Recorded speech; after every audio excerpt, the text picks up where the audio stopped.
Hello. Papapahinga. Magandang araw sa inyo.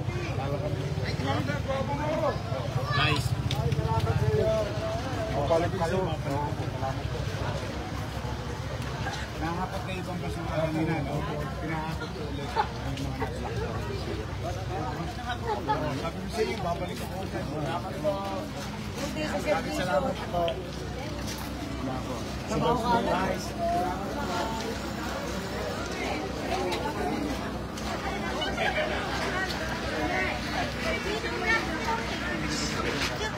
Ako. Wala parang naman yan.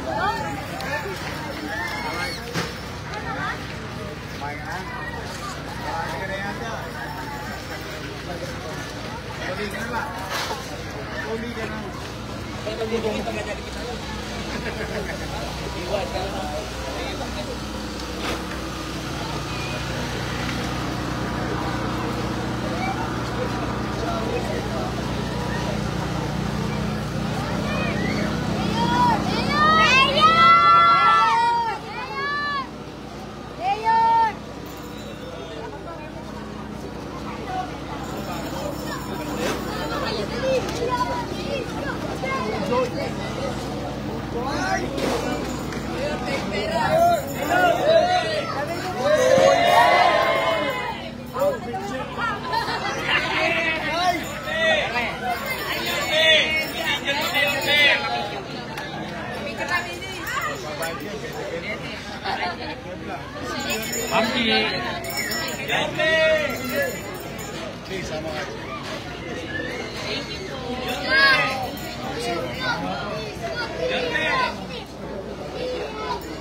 Magandang hapon po sa inyong lahat.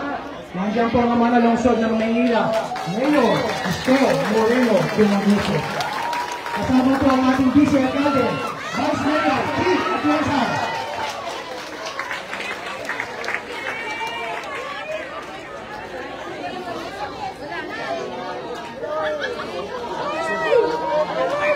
Kung siya na yung pose, nandiyan din sama natin. Kung siya ay siya, nakakasama niya.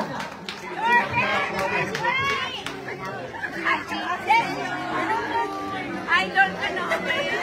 Mga scholar kami.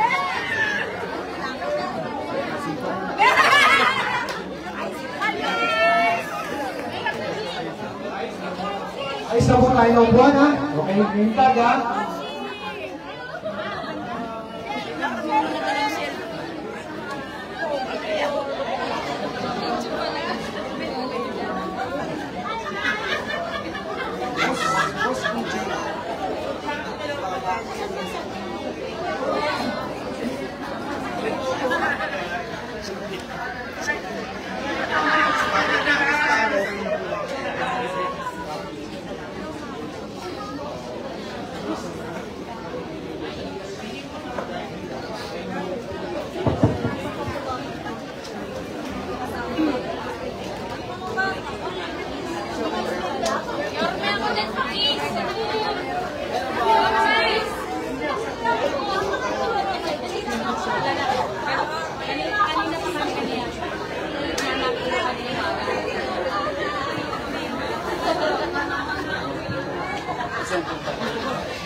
Uli po, magandang hapon po sa inyong lahat.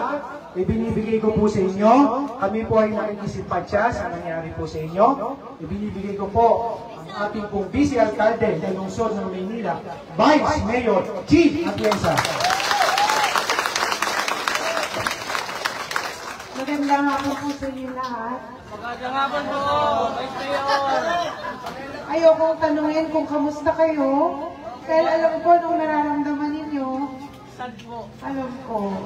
Pero alam nyo, nandito kami ni Yorme. Unang-una, para maramdaman nyo na mahal kayo ng gobyerno ng Maynila. Yes! Pero more than anything, alam ko, masakit po ang nangyari sa inyo. Mahirap ang sinabi ninyo. Ngunit naniniwala ako na minsan hinahayaan ng Panginoon na mangyari mga ganito para makita niya kung paano kayo magpapasalamat sa Kanya kahit na masakit ang nangyari sa inyo. Ang importante, buhay kayo. At kung kaya niyang ibigay sa inyo lahat ang nakuha niyo dati, kaya-kaya rin niyang ibalik yun sa inyong lahat. Ngunit kayo naiintindihan ko, na alam ko, kapag i-angkla niyo sa Panginoon, ang hirap at puot na bitbit niyo ngayon, kaya niyang ibalik lahat ng yan. Pero pagdating ng panahon, may kasama pa kayong pananampalataya sa kung paano gumalaw ang Panginoon sa inyong mga buhay. Hindi ko na po hahabaan ito dahil hindi po ako importante dito. Ang importante kayo. Anyway, nandito kami para sabihin sa inyo mahal na mahal namin kayo. Thank you po mga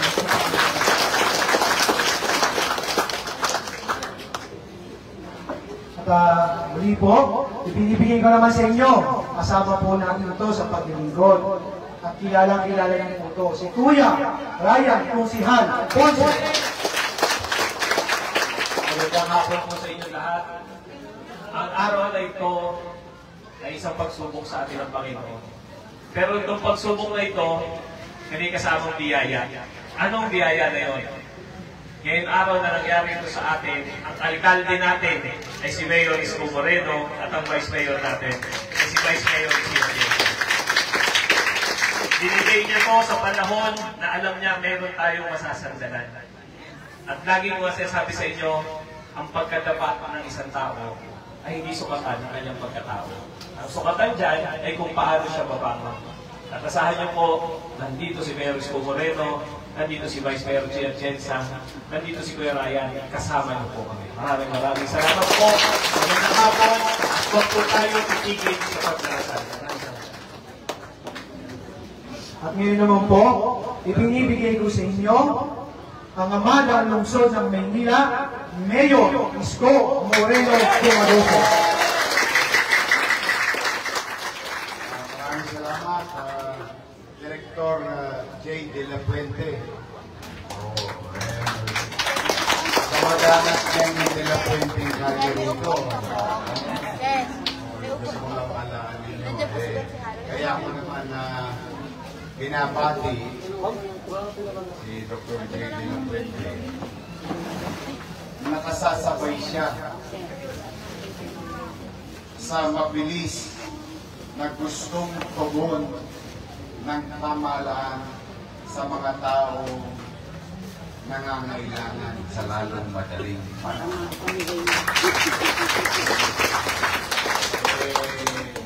Kanina, nagpunta ako itong umaga.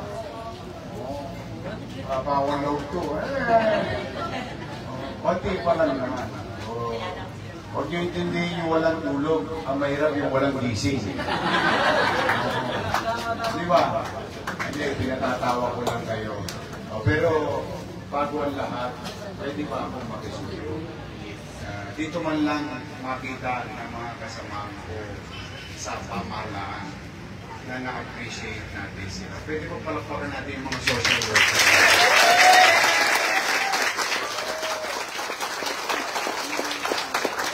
Kasi bago kami, sila na kagad ang nakasala. Habang mainit ang ulo nyo, habang nalilito kayo, habang natataranta kayo, sila lumalawak ang pag-unawang intindihin ang nararamdaman nyo. Kaya yan, aberya.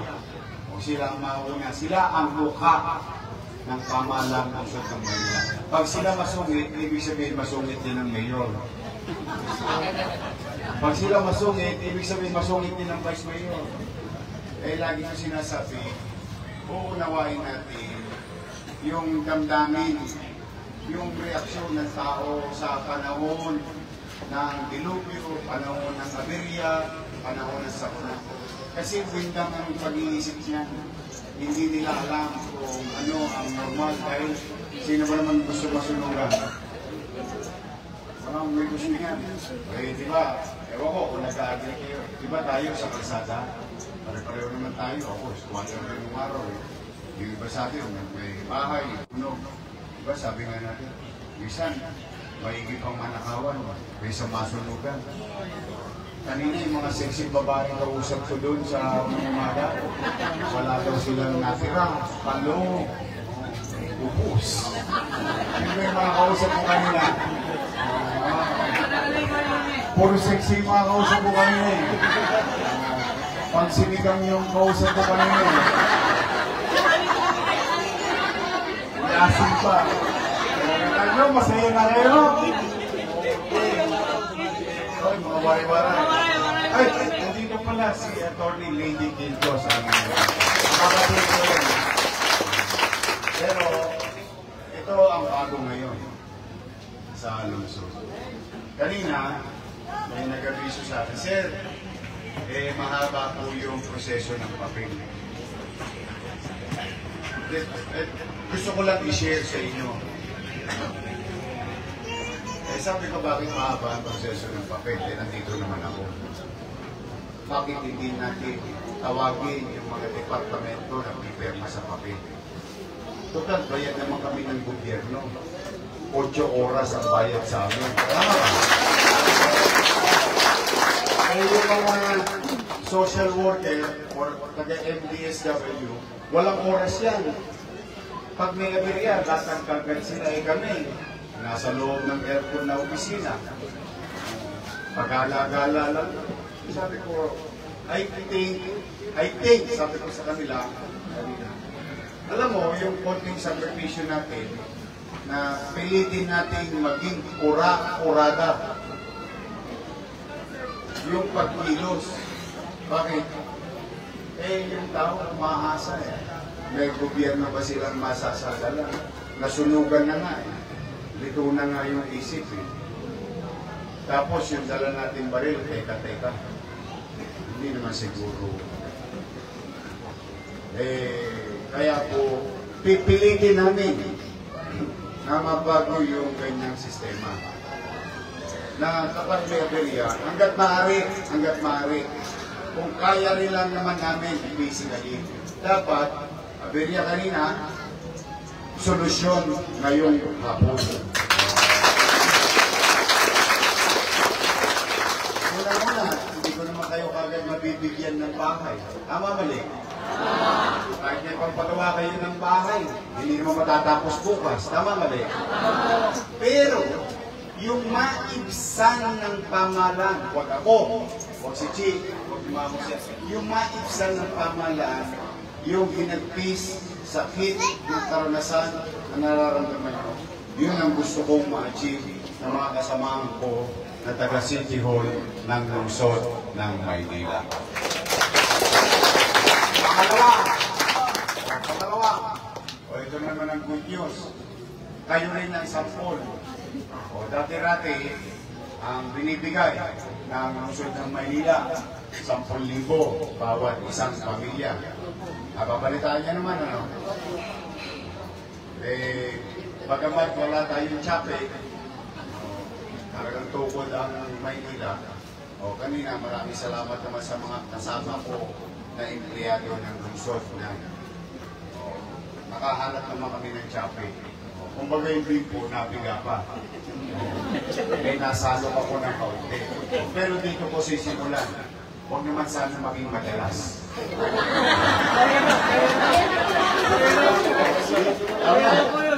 Pero dito ko sisimulan. Kung dati-rati, 10,000 matatanggap ng sunugan bawat pamilya. Ngayon, simula ngayong araw nito at sa mga darating pang sana huwag dumating. Pero hindi ko naman mahulaan. Diyos lang ang may hawak ng tadhana natin. Tama ba? O, simula ngayon, 15,000.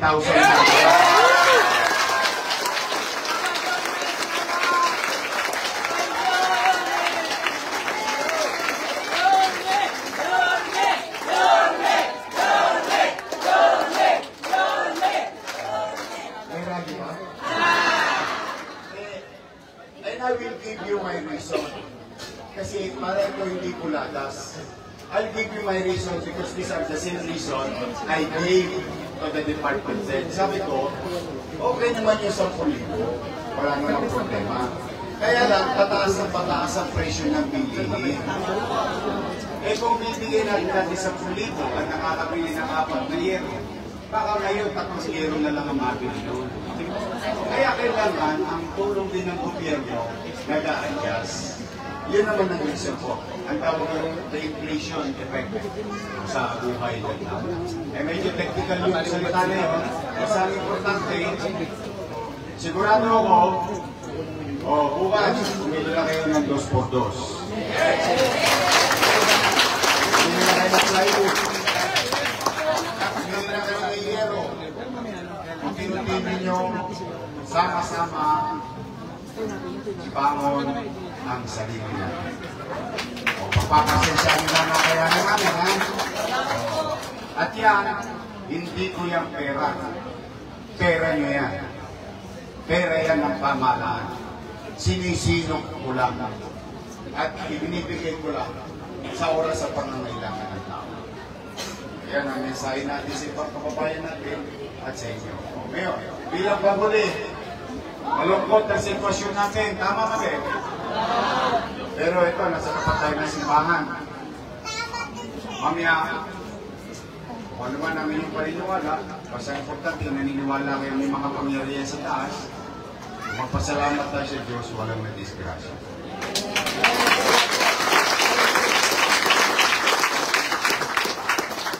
Yung planchang naisasanla nyo na nasunog, kasi nandito sinasanla yung plancha ng araw, ng araw yun, naka-airpot.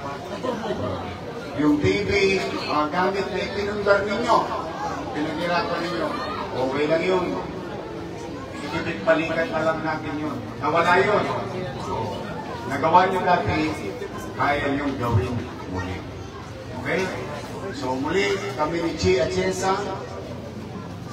ang mga konsyal ninyo, sisipag ng mga konsyal to, kanina pa umaga rin doon ang dinito, no? Si Lady Quintos, Ryan Ponce, at sa punang mga kasama at mga samahan ko sa pamahalaan, kami ay nakikisa. Ito ang mensahe namin at maipakita sa inyo, maiparamdam sa inyo na may gobyerno ng sa lungsod. Maraming salamat. At palagi nawa kayo ng buong may kapal. Manila! Thank you. Ito, pakita natin si Atty. Lady Quintos. Hi! Hello! Yan, gusto po namin na manatili kayo ng ngiti.